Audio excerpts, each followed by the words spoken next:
경제가 어렵다고 하잖아요. 근데 이 지금의 경제 위기는 시작 단계 한 2000년부터라고 해요. 한 20년 전에. 왜 그러냐면 미국에서부터 제조업이 이제 더 이상 그 미국도 제조업을 안 하잖아요. 다 외국에 나가고 금융업을 하잖아요. 미국이. 근데 2000년대부터 뭐냐면 큰 제조업들이 이제 하얀길에 접어들었어요. 그러니까는 제조업이 그렇게 돈을 많이 벌지도 못할 뿐만 아니라 고용도 못해요. 사람 일자리를 창출을 못하게 됐어요. 이거 조금 내릴게요. 안개가 스키가 차네. 그러니까 미국에는 한 2000년부터 이렇게 제조업이 그냥 그 사람을 고용을 못하고 점점 줄어들죠. 왜 그럴까요? 그 로봇이 하거나 인공지능, 컴퓨터 같은 게 오면서 또 외국으로 이제 싼 인건비 때문에 외국으로 나가면서 제조업이 더 이상 나라를 지탱할 수가 없게 됐어요. 근데 우리나라는 언제부터냐? 우리나라도 한 2010년 전후로 해서 제조업들이 더 이상 고용 창출을 못하게 돼 있어요. 점점점 줄죠. 최근에도 그 구미공단에 LG화학이 아마 공장을 몇 개 닫았을 거예요. 또 외국으로 나가고 더 싼 인건비 찾아서. 근데 앞으로 이게 그러면 제조업이 우리나라가 보통 제조업이 발달해 있잖아요. 조선도 그렇고 자동차 뭐 이런. 그러면 우리나라도 그러면 제조업이 다시 부흥할 거냐? 그렇지 못하다는 거죠. 대기업이 발전할수록 고용도 창출되고 우리 국민한테 혜택이 와야 되는데 실업자만 양성이 되고 그 실업자를 이렇게 구제해 줄 방법이 별로 없는 거죠. 일반 기업에서는. 그래서 점점점 그때 이제 우리 IMF 97년대 겪고 이후로 그런 거 많이 들어보셨잖아요. 공공일자리 사업 해서 그때부터 이제 실업자들 구제하기 위해서 공공일자리를 많이 했죠. 그래서 그 공공일자리 사업을 한 게 지금에 온 게 그 자활센터 아시죠? 지역자활센터. 자활기업. 이거 많이 들어보셨잖아요. 그게 이제 공공일자리 사업이 본격적으로 2006년도에 시작되거든요. 보건복지부에서. 그게 이제 자활센터로 이제 정착이 된 거예요. 그럼에도 이제 거기는 이제 수급자 대상이에요. 이제 수급자라고 이제 차상위 계층 조금 어려운 그 일반 노동시장에 진출하기 어려운 그런 어려운 사람들 하는 게 자활센터고. 근데 일반인들 이제 우리 같이 이제 충분히 이제 노동시장에 나가서 노동을 제공할 수 있는데 일자리가 없는 경우 이런 게 이제 문제가 생겨서 그래서 뭐 기본소득 들어보셨죠? 그러니까 어느 정도 국가가 우리 그 실업에 대한 공공 일자리에 대한 책임을 져야 된다. 어려운 사람은 자활센터 같은 데서 복지 정책으로 지원을 하고. 근데 일반 이제 실업자들이 증가하는 것을 어떻게 해결할 것인가? 그래서 뭐 재난지원기금이라든가 기본소득이라든가 아니면 공공 일자리 같은 이런 정책들을 많이 쓰게 됩니다. 그런 부분을 통틀어서 사회적 경제를 하는 거예요. 일반 경제하고 달리. 그러면 사회적 경제의 반대말은 뭘까요? 우리가 지금까지 해왔던 경제, 뭐 개인 경제를 하면 될까요? 민간 경제를 할 수 있고 사적인 경제를 할 수 있는데 이거는 뭐랄까 같이 잘 살기 위한 어떤 우리 경제 활동, 나만 잘 사는 게 아니라 개인의 능력껏 나 혼자 돈 잘 벌어서 잘 사는 게 아니라 같이 잘 살자.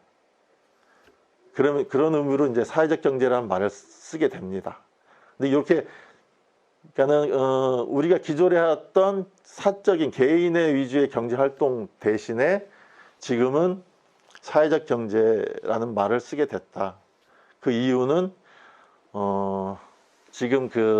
지금의 시장 경제, 그러니까는 우리가 알고 있던 자본주의 경제가 일반 대기업들이 더 이상 우리 지역, 우리 사회 문제, 실업, 양극화 문제, 누구는 잘 살고 누구는 못 살고 또 소수만 취업을 하게 되고 많은 사람이 일자리가 없는 이런 문제를 기존의 시스템으로는 해결을 못한다.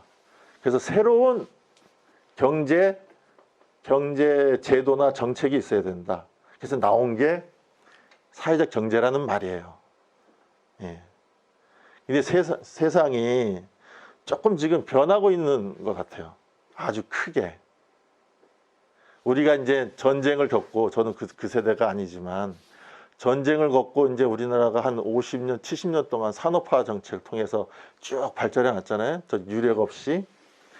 그런데 지금 시점에 이게 우리나라만 변하는 게 아니라 전 세계적으로 변화가 있다. 그것도 아주 큰 변화가. 그러니까 우리의 삶의 방식이 변할 정도의 변화가 시작되고 있다.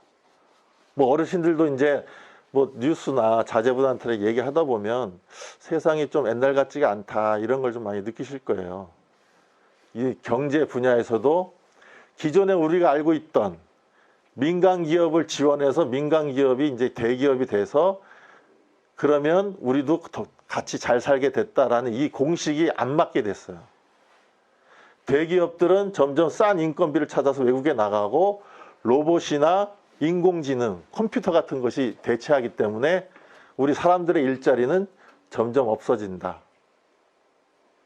그러면 앞으로 우리가 우리가 살고 있는 이 사회를 어떻게 더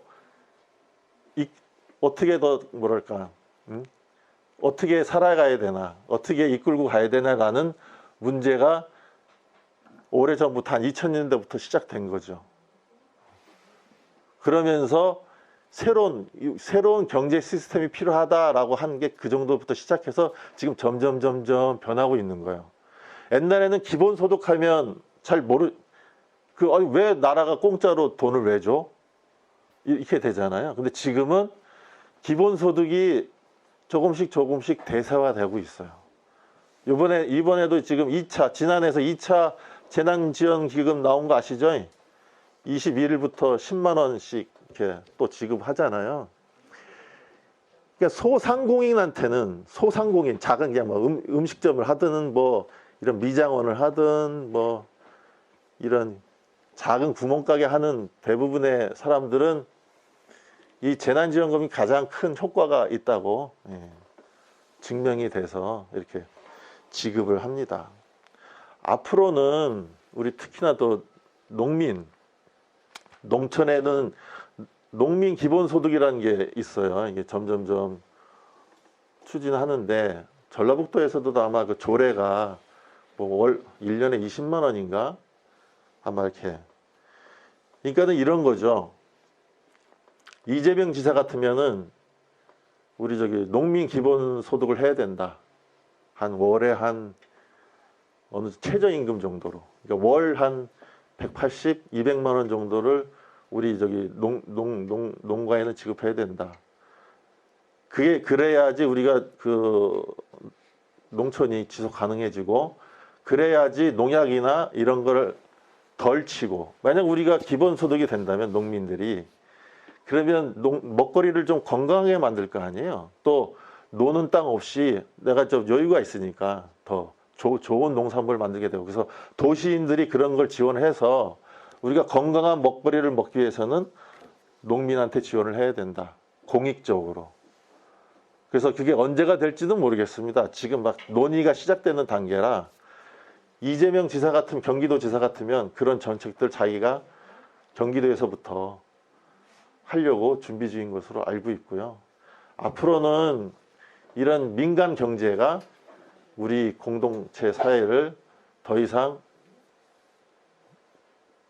문제를 해결해 주면서 주도적으로 이끌 수 없는 세상이 돼버렸습니다.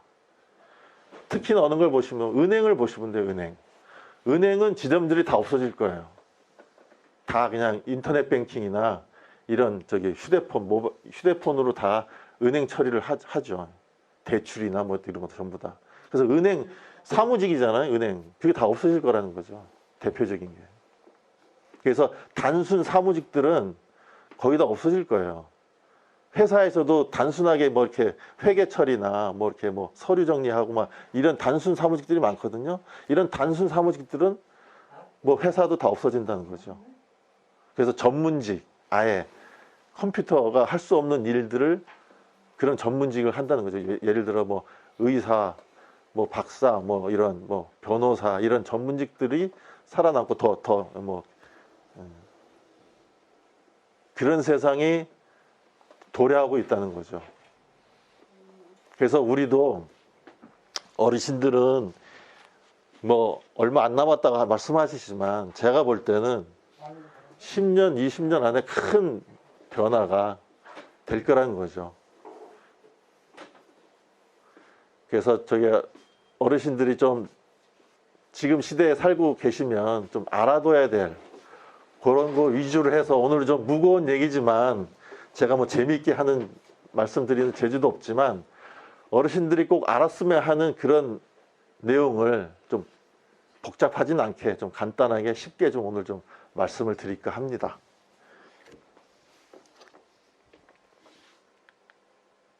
이거 저기 제가 무슨 일 하는지를 제가 이제 한 몇 년 이제 저기 마을에 잘 안 오다 보니까 제가 여기 내려온 지 이제 만 7년이 됐더라고요. 2014년도에 이제 원현장 사무장으로 와서 만 7년 됐는데 제가 사무장 했었죠. 한 1년 13개월 정도. 그 다음에 마을 만들기 센터 지구협의회라고 거기 사무국장으로 한 2년 3개월.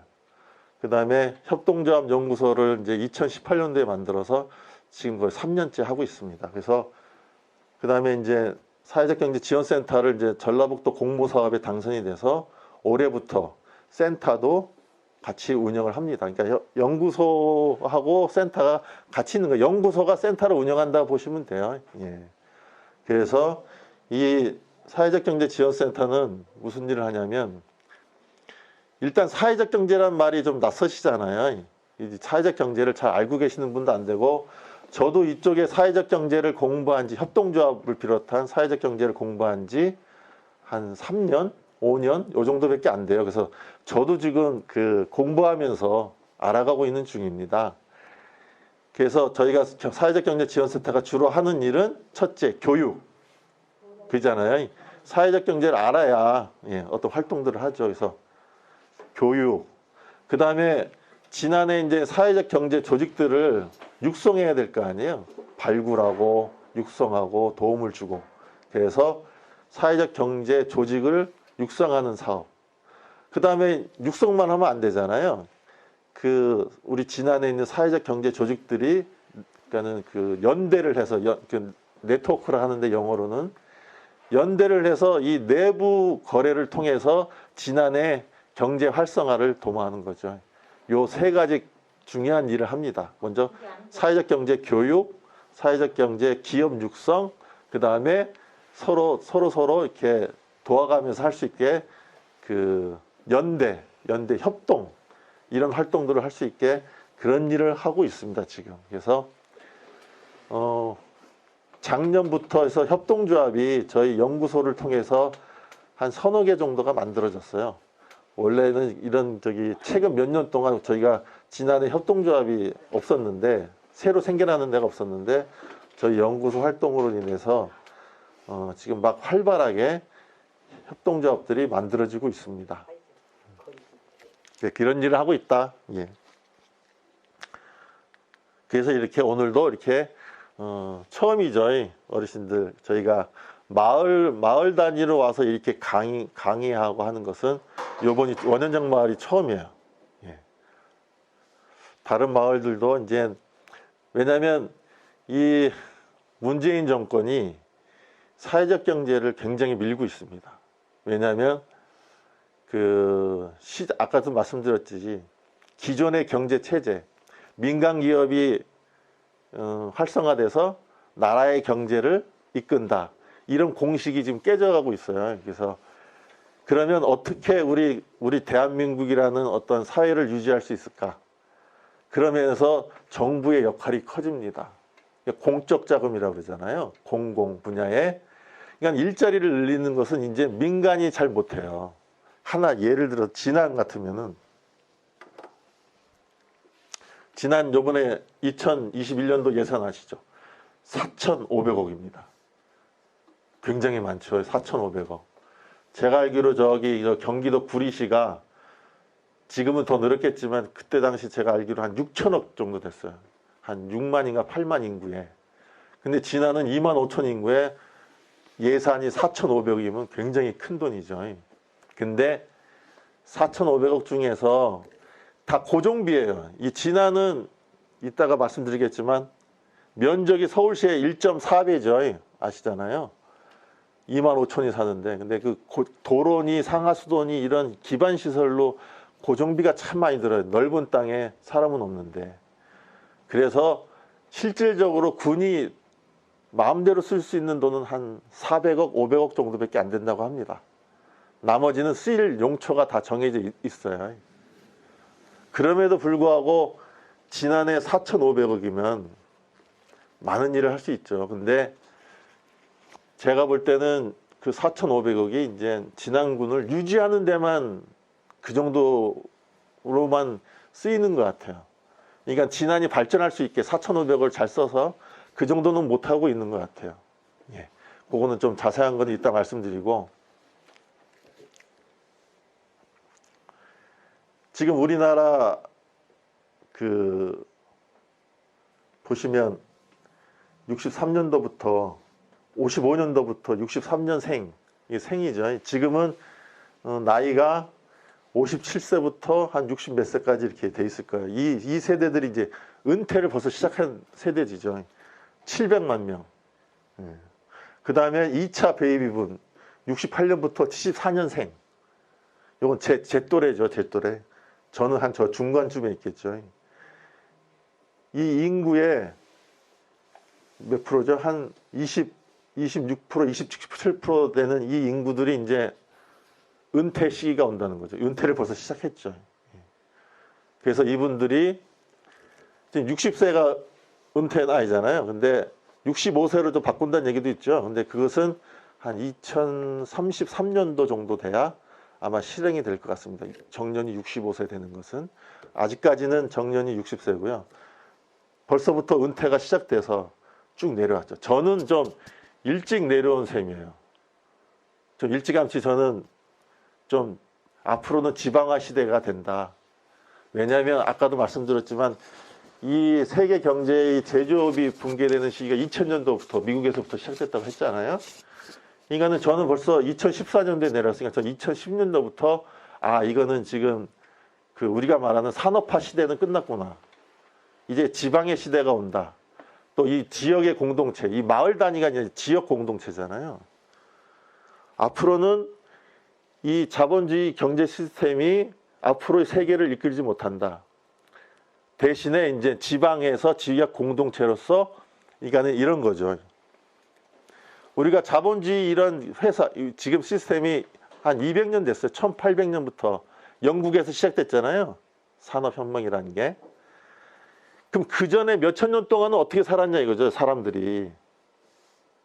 지금의 시스템, 우리가 살고 있는 방식은 200년, 300년밖에 안 됐어요. 그럼 우리가 한 5,000년 역사 따지면 한 4,000년 이상을 우리는 어떻게 살았냐 이거죠. 옛날에 우리 저기 어르신들은 기억하시면 뭐죠? 품앗이, 뭐 두레, 뭐 동중, 그 다음에 또 뭐 있죠? 향약, 뭐 이런 지방자치 규율대로 우리가 조직을 만들고 살아왔죠. 그 다음에 마을의 공동의 땅들도 엄청 많았었죠. 그때는 공동으로 소유한 땅들도 많았었고 나름대로 지역에서 지역의 규칙을 만들어서 살았다는 거죠. 지난 몇천 년 동안.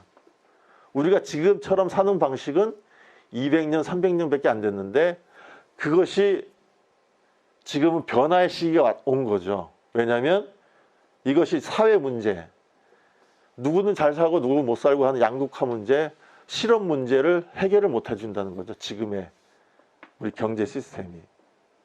그래서 그럼 앞으로 어떤 시스템을 해야 되냐 하는 그런 실험들이 전 세계적으로 일어나고 있어요. 그게 지금 변화의 어떤 시작점이 될 수도 있고 이게 몇십 년 걸릴지 한 100년 걸릴지는 모르겠지만 그런 변화의 시기에 우리가 있다. 그런 실험들이 계속 해오고 있다. 가장 대표적인 게 이제 기본소득이라는 거.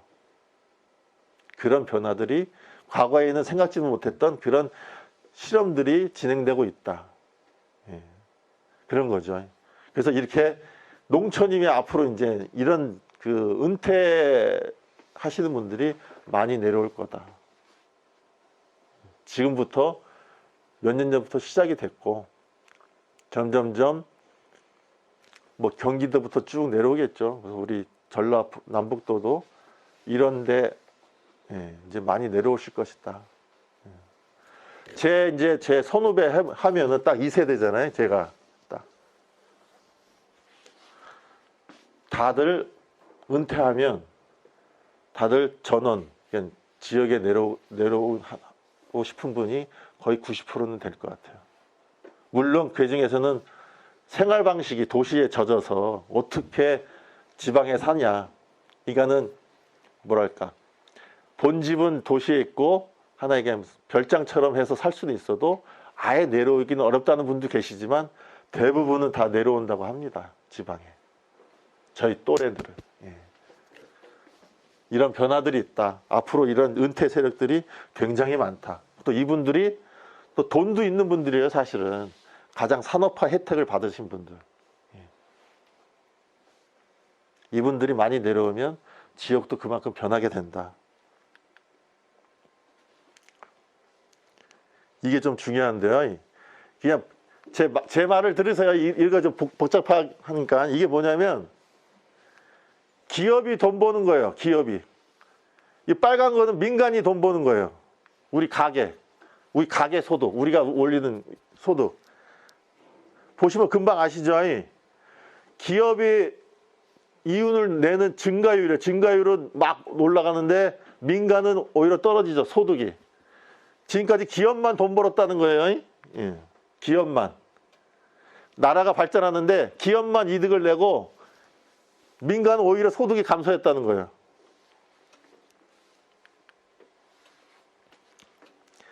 그 다음에 우리 산업화가 불러온 도시화가 어떤 문제점을 안고 있느냐.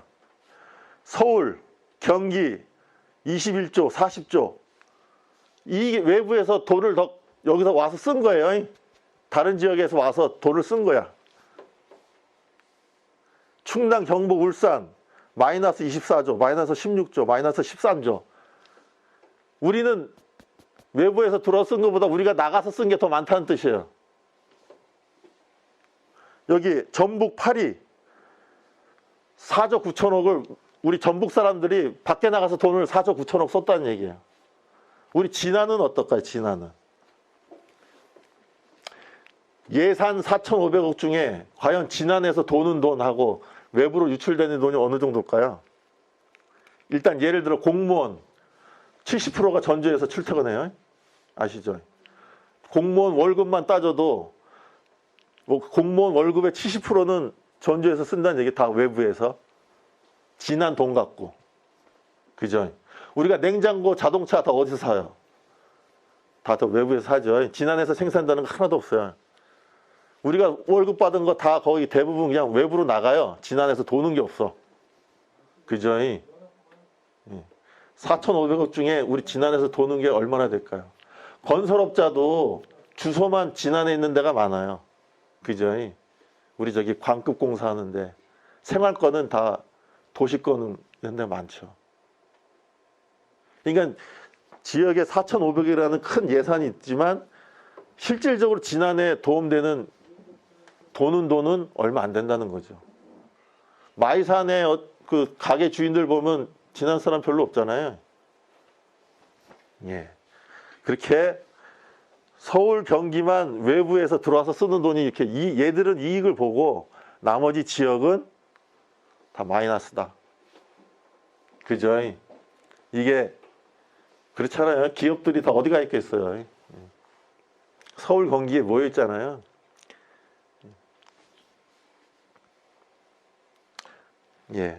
그렇다는 거죠. 이게 우리나라 현실이죠. 이건 소득이에요. 이건 도시고 이건 농촌이에요. 5천만 원이죠. 3,400만 원. 이게 정확히 소득만이 아니라 우리가 쓰는 돈이에요. 쓸 수 있는 돈을 얘기하는 거예요. 소득이 아니라. 우리도 소득이 있지만 뭐 자제분들이 주는 거 있고 여러 가지 혜택 받은 게 있잖아요. 그래서 우리가 쓸 수 있는 돈 얘기하는 거예요. 지방은 1년에 3,400만 원을 쓰고 도시는 5천만 원을 쓴다. 이렇게 보시면 돼요. 이렇게 소득 격차가 있다. 점점점 2003년도에는 작았는데 점점점 벌어진다는 거죠. 이 도시화.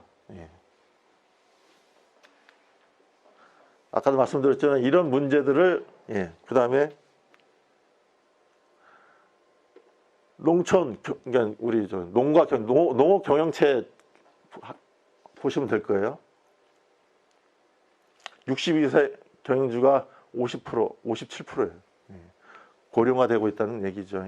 그 다음에 한 60%가 1,000만 원 이하 소득이에요. 우리나라 농가의 60%는 1,000만 원 이하 소득입니다. 그래서 여기 보시면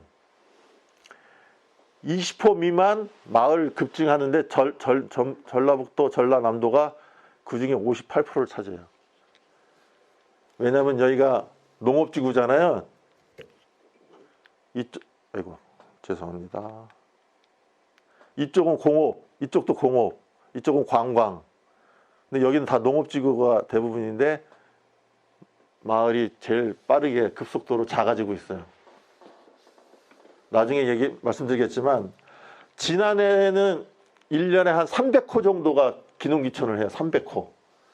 그러면 인구가 늘어나야 되잖아요. 매년 300호씩 들어오니까. 근데 아직도 25,000 주민등록상에 25,000이 몇 년째 지금 4, 5년째 유지되고 있어요.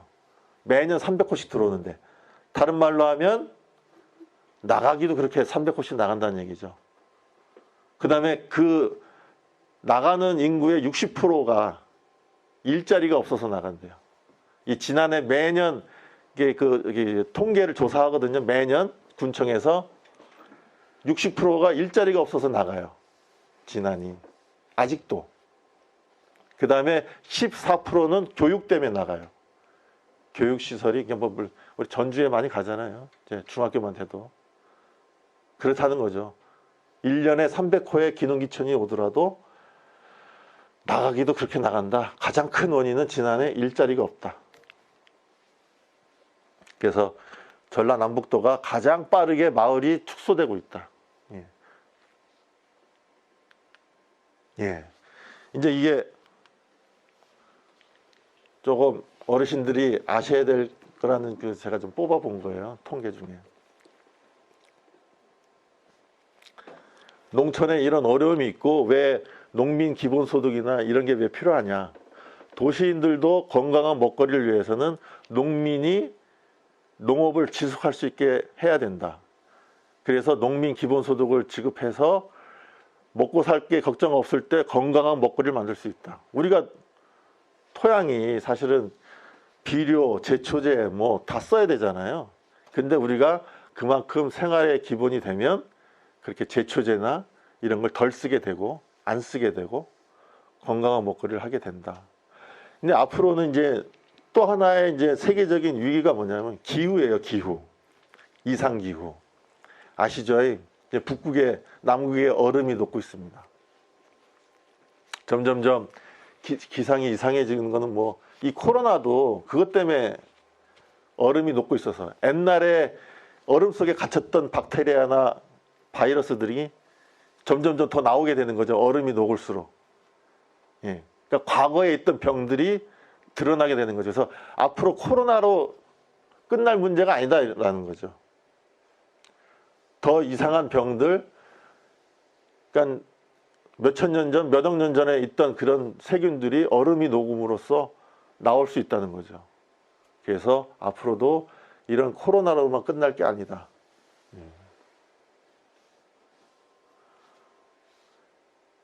또 세계 경제는 아까 말씀드린 대로 세계 경제 기존의 시스템이 이런 문제들을 다 해결해 줄 수 없다. 오히려 기업들은 공해를 더 양산하죠.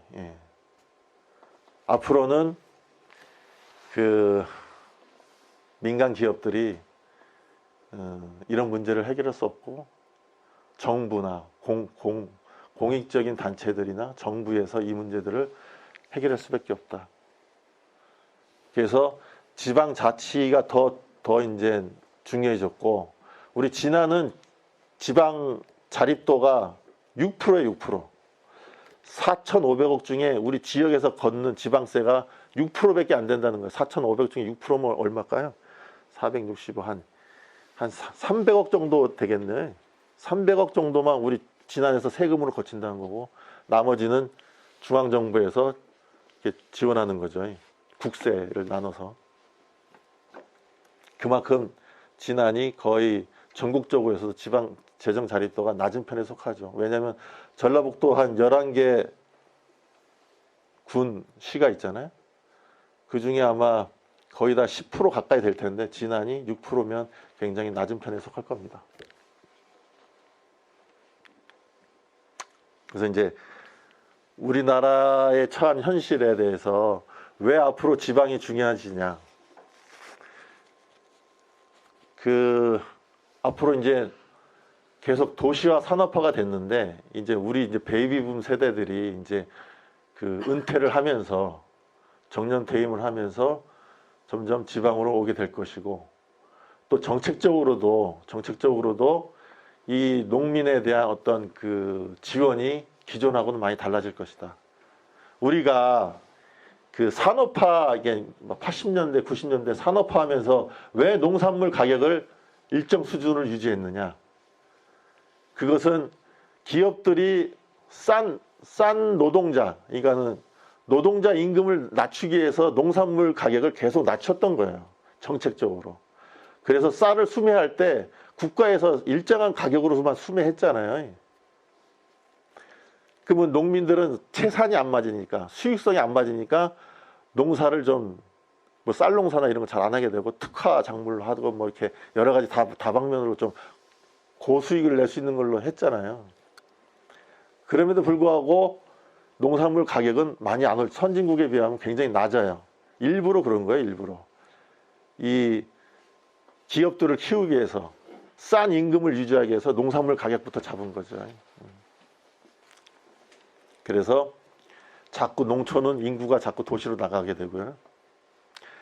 기업들은 싼 노동자를 계속, 노동자가 많아지니까 싼 노동자를 해서 기업은 발전하고, 근데 이 기업이 발전하면 우리들도 같이 뭐 임금이 올라가거나 뭐 생활 수준이 좋아져야 되는데, 아까도 말씀드렸지만 기업만 커지고 뭐 지금은 실업 문제나 여러 가지 사회 기여를 보면 기업이 하는 게 별로 없다.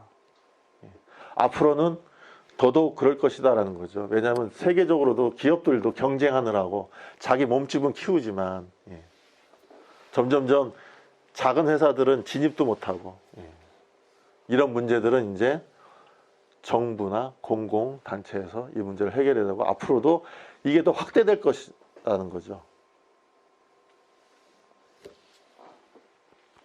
그래서 지금 우리나라에 필요한 어떤 경제 상황들을 좀 말씀드렸고요.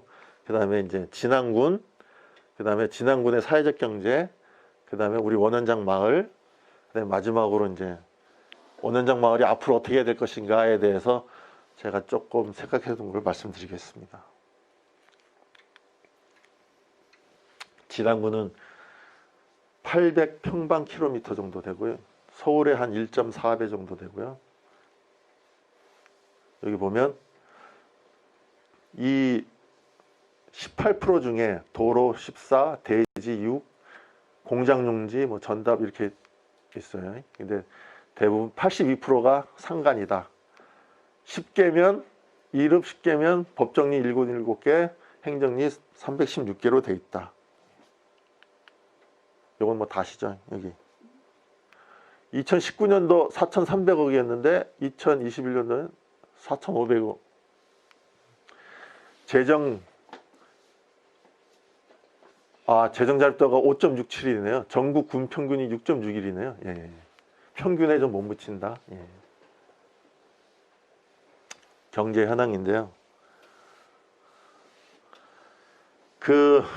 진안군의 모든 개인 사업자건 법인 사업자건 총 2,000개가 있어요. 2,000개. 요거는 18년도인데 지금 2020년도에도 2,000여 개요. 한 2,100, 이거보다 조금 더 많은데 하여튼 2,000여 개가 있습니다. 그 다음에 우리 종사하는 사람이 8,800명인데 도소매업이 25% 가장 많죠. 그냥 영세한 도소매업이 제일 많고요. 그 다음에 숙박업식 뭐 이런 순으로 제조업은 별로 없죠. 이거 보통 대부분 다 농산물 가공, 뭐 협회 단체에서 이렇게 있는데요. 2,000개인데 8,800명이에요. 그러면 보통 평균 종사자가 4명이죠, 4명. 그러니까 지난해 모든 업체, 사업체, 개인이든 법인이든 4명인데 4명 이하의 업체가 1,500개예요. 거의 70%가 4명 이하예요. 굉장히 영세하다는 거예요, 지난해. 그래서 아까도 말씀드렸지만 여기서 내는 세금이 얼마 안 된다는 거죠. 몇백억에 불과하다는 거죠. 참고로 마이산에 1년에 한 100만 명 옵니다. 100만 명 오는데 한 10,000원씩만 쓰면 뭐 가족 단위로 오니까 평균 10,000원씩만 써도 100억밖에 안 돼요. 100억. 여기 지난해 쓰고 가는 돈이. 예. 그러니까 그 농촌 관광이라는 게 참 드리기는 참 몇백억씩 몇천억씩 드리지만 그러니까 한 10년이나 이렇게 관광에 쓰이지만 매년 벌어들이는 것은 100억 남짓인가 그 정도밖에 안 된다는 거죠. 농촌 관광 지난이 내세우는 게. 또 이런 대부분의 2,000개 업체 중에 1,500개가 4인 이하의 영세 업체다 보니까 세금이 또 얼마 안 거치죠. 그러니까 지난해 현실이에요. 4,500억 중에 외부로 나가는 돈이 훨씬 많다는 거죠. 내부에서 쓰여진 보다. 이게 지난이 지금 현상 유지하는 것도 버겁다고 저는 생각하거든요. 그러면 지난이 아마 농공단지나 단지들 만들어서 이제 기업을 유치하려고 세금 혜택도 줘, 땅도 줘. 기업이 들어올까요? 안 들어와요. 왜 안 들어와요? 장사가 안 되니까. 장사가 안 되니까 안 들어오죠. 아무리 세제 혜택을 줘도 일반 기업들이 안 들어와요. 또 일할 사람도 없고, 뭐 예를 들어 재료를 공급하더라도 일정한 재료를 공급할 그 정도 농토도 없었고. 그러니까 지난이 크게는 두 가지죠. 일반 민간 기업들이 커서 지난해 세금을 많이 내서 도와주거나 정부, 그러니까 행정 예산으로 발전시키고 하는데 아까도 말씀드린 4,500억 중에 거의 한 8, 90%는 고정비예요. 마음대로 쓸 수 있는 돈이 한 400억, 500억밖에 안 돼요. 과연 이것으로 지난해를 발전시킬 수 있냐. 또 외부로 유출되는 돈은 과연 공무원도 70%가 그 전주권에서 사는데 지난이 발전할 동력이 제가 볼 때는 없다고 생각해요. 제가 지난 7년 동안 보한 바로는. 그래서 이거를 지난을 어떻게 활성화시키고 내부 경제를 활성화시키느냐? 이게 저는 이제 사회적 경제를 본 거죠. 우리끼리 우리가 필요한 것을 만들어서 우리끼리 내부 거래를 통해서 지난해 이 안에서 돈이 돌게 해야 된다는 거죠. 민간 기업은 아까 말씀드렸죠. 안 들어온다니까. 땅을 주고 세금 혜택을 줘도 수익이 안 나니까. 작은 규모라. 그러니까 우리가 필요한 거, 예를 들어 지난해 목욕탕이 제가 처음 내려갈 때 3개 있었는데 지금 하나만 운영되던가요? 맞아요? 읍에? 우리가 필요한 걸 우리가 만들어야 된다는 거죠. 이 원현장 마을처럼. 원현장 마을이 한번 마을 사업 해보자 해서 2008년부터 시작해서 이렇게까지 전라북도에서도 알아주는 전국의 마을 기업이 1,500개가 지정돼 있어요. 1,500개. 그 중에 우리가 2등을 했잖아요. 우수마을로. 대단한 거죠. 원현장 마을 대단한 거예요. 마을 기업으로 이렇게 탄탄하게 연 매출 2억, 뭐 공식적으로는 1억 7천이지만요. 거의 2억, 3억 가까이 되는 이런 마을이 없죠. 지난해에서도 없고, 지난해 마을 사업한 게 이런 5천만 원 이상 받은 게 한 거의 100여 개 가까이 될 거예요. 그런데 원현장 마을밖에 없어요. 이렇게 억 단위로. 기껏해야 2등, 3등이 5천만 원 정도일 거예요. 연간 매출이. 이게 억 단위로 하는 이 원현장 마을은 유일하고 또 전라북도에서도 유명하고요. 예, 그렇습니다. 지난해 현실이 이렇다는 거죠. 자체 동력으로 하기가 어렵다는 거죠. 군 예산이나 자체 이 민간 기업들이 지난을 발전시키기에는 어렵다. 현상 유지도 버겁다. 라는 게 제 생각입니다. 저 연구소 판단입니다. 이게 지금 인구잖아요, 인구. 2015년부터 2019년까지 거의 변화가 없어요. 마이너스 0.1%. 매년 300가구씩 들어오는데 마이너스. 그만큼 나간다는 거죠. 인구 변화가 거의 없어요. 최근 한 5년 동안. 예, 이거는 뭐 면 단위 인구수고요. 예, 이것은 사실 어디죠? 용담 1000명이 안 되죠. 800명. 상전도 800명. 예. 몇 년째 좀 줄어냈나요? 900명에서 좀 줄었네요. 예, 그렇습니다. 이거 세대, 예. 그 다음에 지난해 이제 사회적 경제. 사회적 경제라는 것은 개인의 이익이 아니라 공동의 이익을 추구하는 어떤 조직들을 말하는 거예요. 기업일 수 있고, 저희 지원센터 같은 단체일 수 있고, 아니면 뭐, 원현장 마을도 마을 기업으로서 사회적 경제 조직이죠. 원현장 마을 저희가 이제 보통 군 단위로 이제 사회적 경제 네트워크라고 이 사회적 경제 조직들 협의체를 만드는데 원현장 마을도 우리 들어와 있습니다. 예. 협동조합이라는 게 가장 대표적인 사회적 경제 조직이거든요. 그냥 뭐 이렇게 복잡하게 보시지 마시고 그냥 그런 게 있다고만 아시면 돼. 그냥 한쪽 귀를 듣고 한쪽 귀를 흘리시면 돼요. 너무 이렇게 이런 게 있다. 예. 그래서 이런 민간 기업이 할 수 없는 영역들이 이제 그 사회 문제 같은 것은 이제 해결하기 위해서 사회적 경제라는 게 생겼잖아요. 그래서 사회적 경제에도 조직들을 기업도 있고 단체도 있잖아요. 대표적인 게 협동조합이다. 그리고 여러분들이 하고 있는 마을 기업이다. 또 자활센터에서 하고 있는 자활 기업이다. 예, 또 사회적 기업이라는 게 또 있어요. 그 한 4가지 정도를 사회적 경제 기업이라고 해요. 예. 원현장 마을도 속해 있다. 이렇게만 아시면 될 것 같아요. 2012년도에 협동조합 기본법이 생겨나고 협동조합들이 막 생겨납니다. 현재 18,000개의 협동조합이 있습니다. 우리나라에. 지난해는 몇 개가 있냐? 25개가 있습니다. 전국에 18,000개의 지난은 25개. 제가 처음 협동조합 연구소가 만들기 전에는 19개가 있었습니다. 19개? 17개? 19개 정도. 최근 저 연구소가 생겨난 이후로 한 6개 정도가 늘었어요. 물론 우리 연구소하고 관계없는 데도 한 2군데 있지만 나머지는 대부분 우리 연구소하고 관계가 있다. 예. 보면 비슷하죠. 무주, 장수 우리랑 비슷한데 비슷하죠. 예. 완주가 좀 많죠. 인구 대비 협동조합 수가 많은 거예요. 전주는 인구는 총 36%인데 사회적 경제 조직은 31%란 뜻이에요. 그러니까는 인구 대비 조금 적고 우리는 인구 대비 좀 많다. 이렇게 보시면 돼요. 예, 그냥 넘어가겠습니다. 우리 지난해는 협동조합이 25군데가 있다. 예, 요거는 넘어가고요. 이게 이제 지난해 있는 사회적 경제 조직들입니다. 협동조합이 아까 쭉 해서 25개. 사회적 기업이 이게 자활기업하고 이러는데요. 여기 4개. 마을기업은 우리 원현장 마을 포함해서 6개. 그 다음에 자활기업은 그 자활센터에 있는 나눔푸드 포함해서 4개. 그래서 총 39개의 사회적 기업이 지난해 있습니다. 예.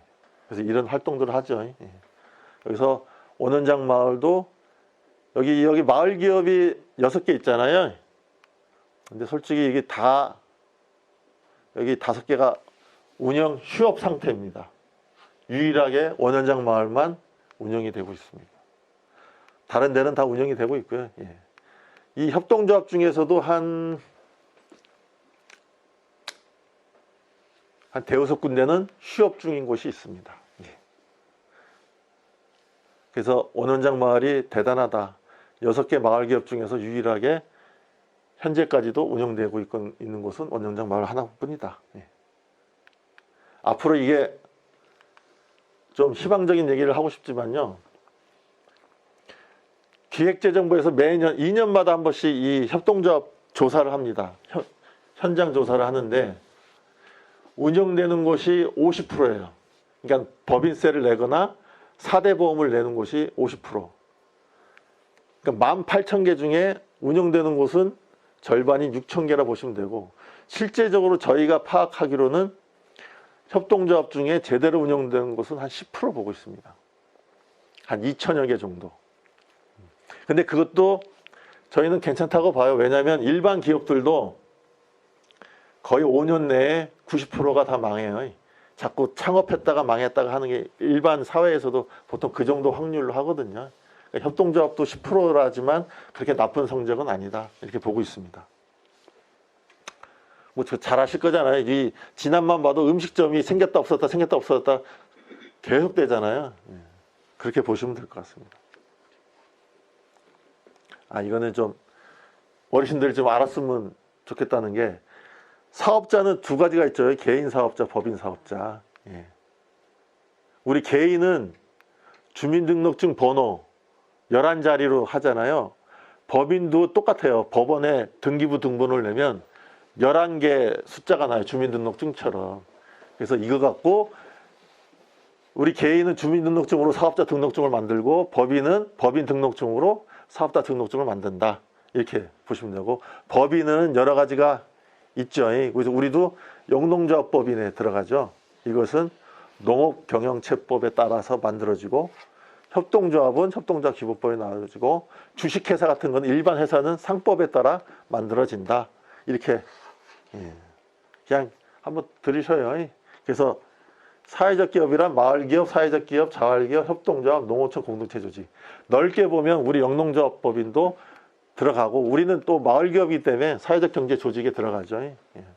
그래서 마을기업, 사회적 기업, 자활기업은 법인, 아까 말한 법인 형태가 아니에요. 지정, 정책의 이름이에요. 이렇게 지정이 돼야 지원금을 받을 수 있는 그런 정책의 이름이다. 법인의 이름이 아니에요. 법인은, 우리는 영농조합 법인이 법인 이름이고, 마을기업은 지정된 그 KS 마크처럼 그런 지정된 거예요. 그런 걸 많이 헷갈려 하시더라고요. 그렇다. 그래서 마을기업은 지역 주민이 지역 자원을 활용한 수익사업을 통해 지역 문제 해결과 공동체 이익을, 그러니까는 사회적 경제나 마을기업이나 다 우리 공동체의 이익을, 개인의 이익이 아닌 우리 마을의 이익을, 우리가 서로 뜻을 같이 하는 사람들의 이익을 추구하는 그런 공공의 성격을 갖고 있다라고 보시면 그것이 사회적 경제고 그것이 마을 기업이다. 이렇게 보시면 됩니다. 우리 같은 조직을 그냥 사회적 경제 조직이라 보시면 됩니다. 그리고 공동의 이익을 추구하고.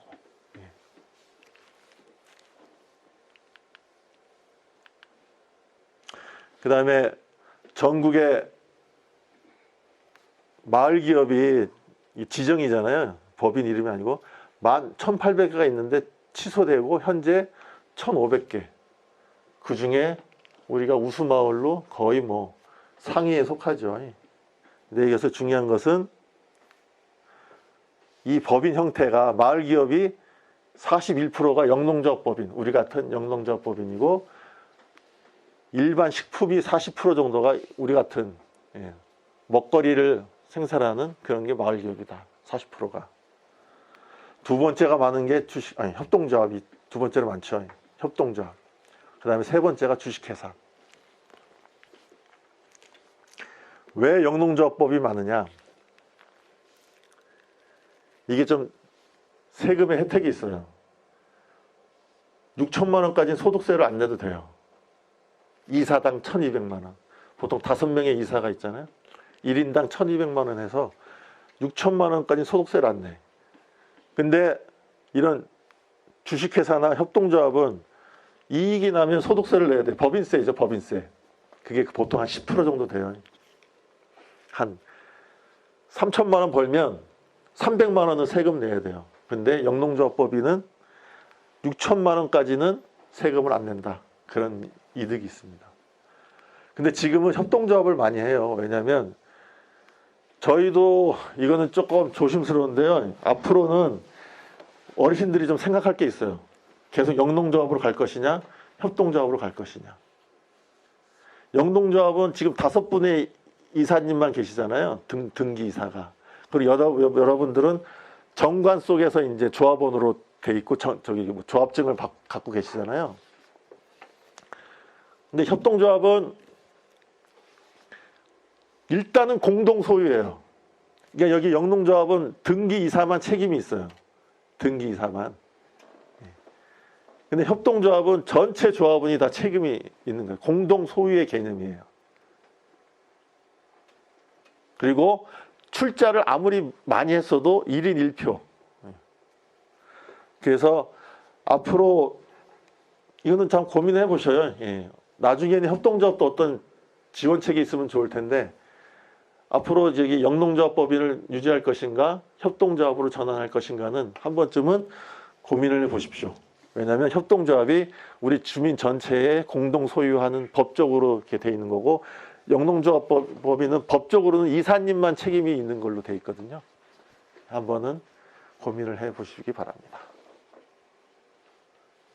요거는 천천히 생각해도 돼요. 나중에 여러분들이 우리가 마을 전체에 소유를 할 것인가 할 때 한번 고민을 해 보십시오. 이렇게 지금 일반 식품이 많고 영농조합법이 많다. 두 번째는 협동조합이다. 이렇게 보시면 됩니다. 일반 식품이 제일 많죠.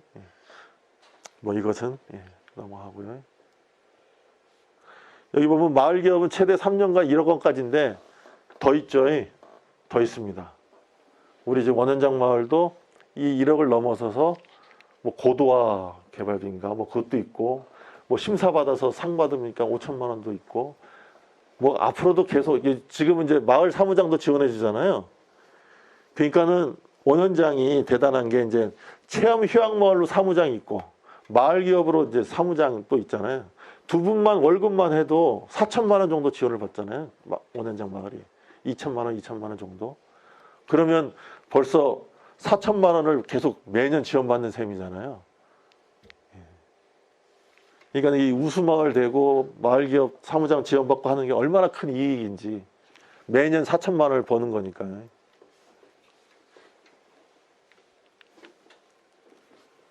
뭐 이거는 내일 여러분들 잘 아시는 경제통상진흥원의 양성경 연구원이 와서 내일은 그분이 강의하거든요. 그래서 공동체나 마을기업에 대해서 좀 더 자세한 말씀을 할 것 같습니다. 또 사회적 기업이 있어요. 왜 여기다 사회적 기업을 넣어놨냐면 원현장 마을이 이제 마을 기업이 이제 어느 정도 가면 이제 끝날 거 아니에요. 앞으로 좀 남아 있지만 그 다음에는 이 사회적 기업 지정받는 것도 괜찮다고 봐요. 여기는 사회적 기업은 두 가지 지원이 있습니다. 하나는 사업 개발비하고 인건비 지원이 있어요. 근데 여기 인건비 지원이 10명이든 20명이든 지원해줘요. 그러니까 예를 들어 식당에서 어머니들이 일하시잖아요. 5명, 6명 일해도 그 50%를 지원해줘요. 예를 들어 식당에서 5분이 일하면 200만 원씩 받는다. 그 100만 원, 500만 원, 그러니까는 매달 500만 원씩 지원해 주는 거예요. 그러니까 마을 기업이 끝났을 때 사회적 기업으로 한번 전환하는 것도 한번 고려해 보십사. 여기는 100% 인건비, 아니 50%지만 계속 지원이 되니까요. 그 다음에 사업개발비도 필요하면 지원해 주고 또 한 사람에 대해서는 100% 인건비 지원을 해줘요. 한 사람에 대해서는. 그러니까 마을 기업이 마쳤을 때, 더 이상 마을 기업이 이제 지원이 없을 때 사회적 기업 인증을 받으셔서 이렇게 지원을 계속 받을 수 있다. 이거는 마을 기업, 이렇게 마을 기업에서 사회적 기업으로 전환하거나 사회적 기업에서 마을 기업을 전환하는 게 이게 보통 그렇게 많이 해요. 그러니까 원현장 마을도 마을 기업 지원이 이제 마무리될 때 사회적 기업 지원을 받으면 된다. 그래서 제가 이렇게 넣어놓은 겁니다. 그래서 원현장 마을은 보면 한 일자리 제공형으로 여기 취약계층인데 이거는 우리는 다 해당돼요. 우리 저기 어르신들이 다 나이가 있으시니까 그냥 어르신들 채용하면 다 이렇게 다 해당 사항이 되니까 지원 받으시면 된다. 요거는 꼭 기억해 두셨다가 다 마을 기업 마무리될 때 이렇게 옮겨 가시면 되겠다. 이거 뭐 나중에 그때 되면 더 자세히 말씀드릴게요. 뭐 인건비 지원 이게 중요하죠. 최대 50명까지 해준대죠. 그럼 100만 원씩만 받으면 50명이면 5천만 원 매달 그렇게 되는 거죠. 우리가 뭐 근데 나중에도 말씀드리겠지만 저희 원현장 마을이 앞으로도 여러 가지 일을 할 수 있을 것 같아요. 어르신들은 자꾸 나이 드셨다고 하시지만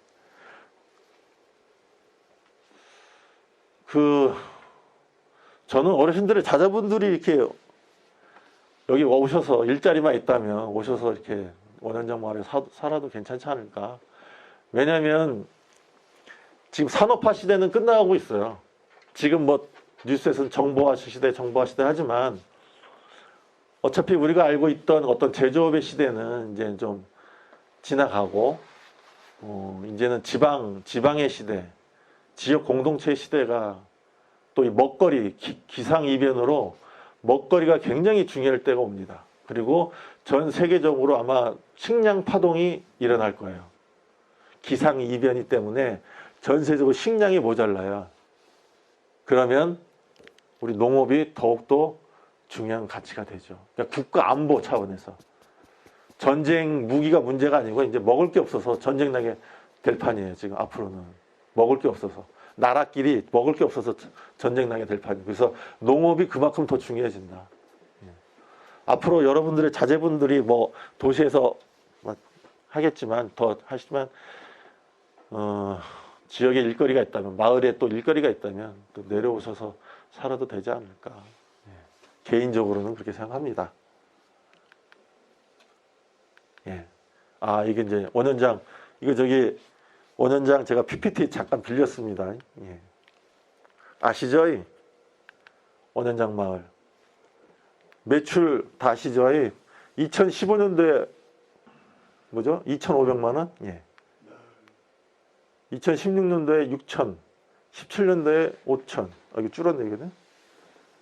2018년도에 8,900, 19년도에 1억 2천, 지금 20년도에 1억 7천. 뭐 그렇게 되겠죠. 예. 이렇게 꾸준히 오는 데가 없죠. 그러니까 여러분들 진짜 자부심 느껴도 되고, 전라북도에서도 원현장 하면 외부에서 더 잘 알아요. 진안에서 오히려 못 알아주고, 외부에서도 유명해요. 원현장 마을은. 진안에서는 원현장 마을 그냥 뭐 꽃잔디 축제로 뭐 해서 잘해보다, 아니 외부로만 나가도 원현장 마을은 으뜸입니다. 예. 자부심을 가져도 되실 것 같아요. 방문객, 예, 잘 아시죠?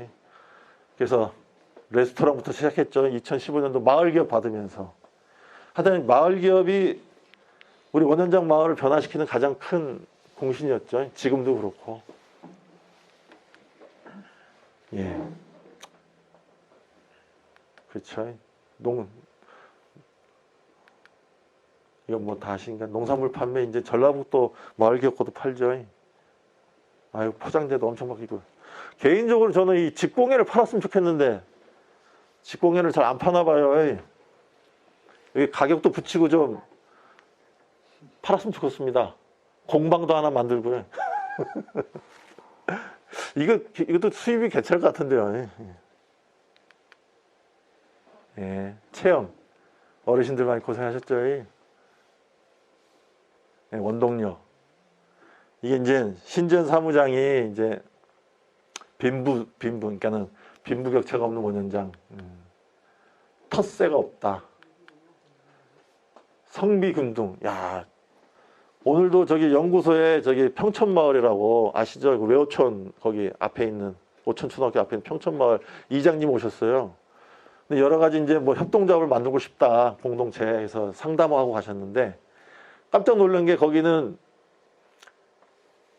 가구 수가 60호인가? 60호.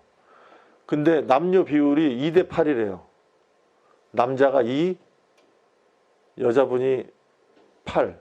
그러니까 성비가 이렇게 안 맞아요. 그러니까 대부분이 성비가 안 맞아요. 저희들처럼 이게 성비가 맞는 데가 드물더라고요. 그 다음에 뭐 어르신들이 뭐 마을 공동작업이나 뭐 꽃탑이다 이런 거 하면 참 열심히 하셨죠. 예.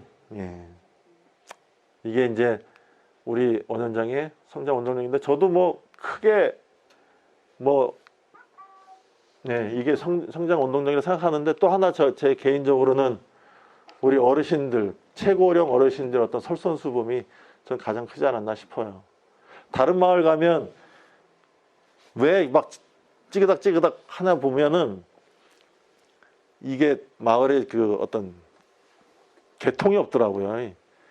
이거는 어르신, 최고 어르신의 어떤 그 권위가 있어야 되는데, 이런 권위가 없는 마을은 이 밑에서 자꾸 싸우게 되더라고요. 그래서 우리 마을은 이런 그야말로 예의범절이 좀 좋다고 해야 될까? 이런 위계 질서가 잘 잡혀 있는 것 같아서 저는 그게 가장 큰 성공 요인이 아닐까.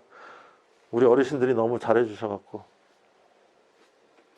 박병환 어르신 계시고 홍춘 어르신 계시고,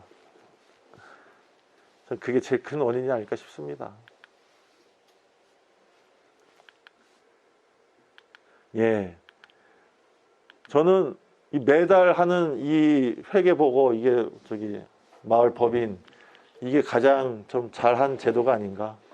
다른 마을에는 이게 없어요. 매월 이게 없으니까 찌그닥 하는 거죠. 근데 저희는 이거는 굉장히 잘한 것 같아요. 다른 마을에 없는, 원현장 마을이 내세울 수 있는 가장 선진적인, 가장 잘된 제도가 규약이 아닌가 싶습니다. 예, 뭐 그런 거죠. 어르신들이 더 잘 아시겠죠. 농산물, 레스토랑 규칙, 결산 보고, 예, 이런 것들이 이제, 예. 그래서 이렇게 전라북도 이게 원현장 마을만 혼자서 이제 앞으로는 우리가 같이 협동해야 더 잘 되는 건 아시잖아요. 그래서 원현장 마을 개인도 물론 잘해야 되지만, 아니 개인이란다, 법인도 잘해야 되지만, 전라북도 마을기업과 연대, 그 다음에 우리 사회적 경제 지원센터하고의 연대, 뭐 협동조합 연구소든 사회적 경제 네트워크, 이제 우리 한 15개가 지금 회원으로 되어 있거든요. 요번 주 금요일 날 여기서 이제 우리 네트워크 모임을 해요. 내년에 이제 그 협동조합으로 출발하려고요. 이런 네트워크, 연대, 협동의 이런 관계가 굉장히 중요하다. 진안도 계속 반복되지만, 진안의 어떤 우리가 경제를 살리고 진안이 좀 발전된 군이 되려면 이런 내부적인 협동, 연대가 계속 만들어져야 된다는 거죠.